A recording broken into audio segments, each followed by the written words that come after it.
Hey, welcome back to RTOD. Today I want to focus on this Game Boy Color. I bought this recently for dirt cheap, solely because the seller said that it had no sound. And 9 times out of 10, that's a really easy fix. See, there's nothing going on here, right? It's on, but we have no sound.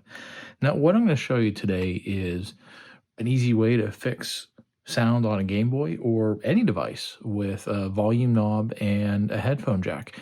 And you don't need any parts. You don't even need to take it apart, but I will because I want you to see the insides. Stay tuned and see how we do it. So like I said, you don't even need to take the Game Boy apart to do this, but I am because I want you to see the inner workings. So if you want to take it apart, you will need a tri-wing screwdriver and a Phillips. And as far as actually fixing it, you're either going to need contact cleaner, my favorite deoxit, or you can even get away with some rubbing alcohol. Highest percentage is the best. Now, if you didn't want to take it apart, all you really need to do is get your cleaner, spray it on the volume knob, and then just rotate it back and forth the whole way, every rotation. Do that a couple times, right? And then you'll spray into the headphone jack and you will get a pair of headphones and just plug it in and out. Maybe spray a little bit more and plug in, because there's probably some oxidation on these, and that's why that volume knob isn't working, and that's why the headphone jack isn't working. Because the headphone jack, if it senses that headphones are plugged in, it won't let the volume or won't let anything go to the speaker. So that could be a culprit. Now, I'm not going to worry about cleaning this up. I do have bigger plans for this Game Boy, but I want to get it working. So, like I said, you need that tri-wing screwdriver and remove 6 screws, 2 here, and 2 inside the battery compartment.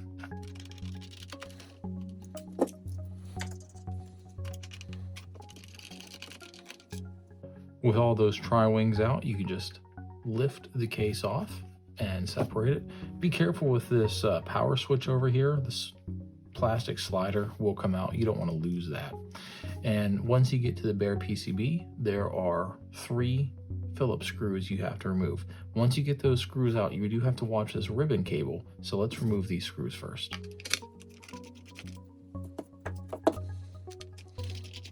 This ribbon cable is actually what powers the display, so we want to be very careful removing it. There are 2 little plastic clips. We can just slide those up. Be careful you don't damage any of the components on the motherboard. Once that's loose, you just flip the cable out of the way. And then we can take the PCB out.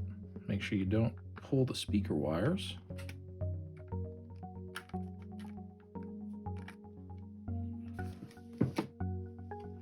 And here is the motherboard for the Game Boy Color.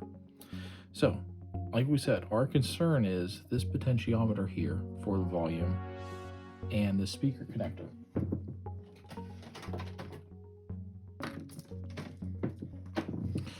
So what we're going to do, I'm going to use some deoxit. Now, if the case was on, you'd be kind of spraying right in here, which is perfect because that's where it meets the board. Now that I'm open, I'm going to spray both sides. And then we're going to cycle this the whole way down, the whole way up, end to end. Because if there's any oxidation on there, we want to knock it off. That should be good. And then we're going to get in right into the headphone jack. And I'm going to get a headphone here. And we're just going to plug it in and out. When I plug it in, I like to rotate it a little bit, and you can feel, it does feel a little crusty in there. So we'll just keep doing this.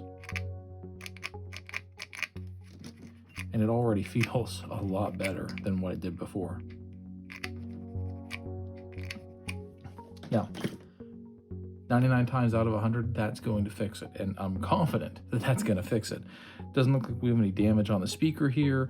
And I really didn't think it was a speaker issue because I didn't get any audio when I plugged the headphones in anyway. So I am super confident this is going to work. We're going to assemble it and then we'll test it out. It's going to be a short video because I got a good feeling about this one.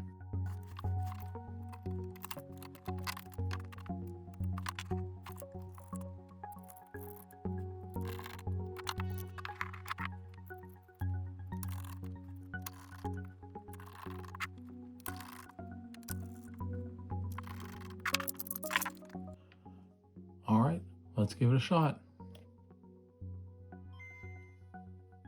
Move the mic down so you can hear it.